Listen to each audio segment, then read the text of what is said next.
Okay, so neuroplasticity is when your body is able to relearn something that it already knew before.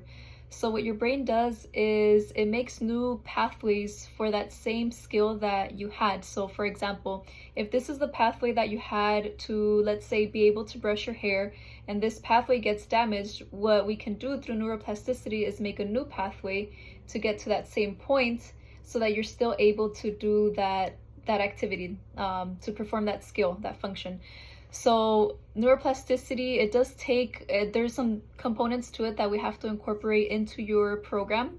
It does have to be task specific, high intensity, sensory stimulating, and complex. So if we incorporate these things into your program, we'll be able to help you regain that function through neuroplasticity. And it doesn't matter how long it's been, because we can still, with these kinds of programs that are tailor-made for your specific situation, we'll be able to teach you these things. So we need to make sure that we have frequent practice, very frequent. So even when you're not in the clinic with us, you're practicing at home the things that we send you home with, right?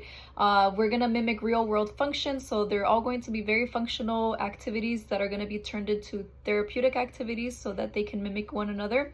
And obviously we're going to work on skills that need improvement. We're going to focus on those, and we're going to incorporate both physical and cognitive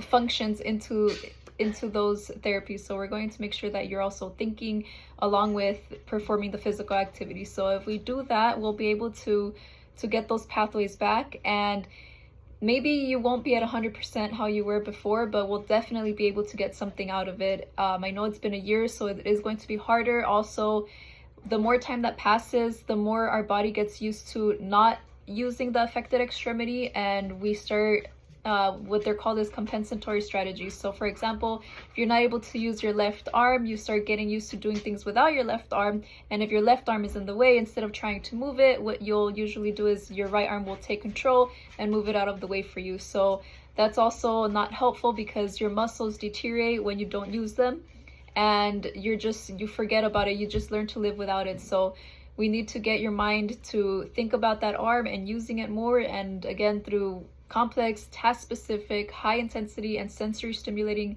tasks, we'll be able to get those pathways back for you.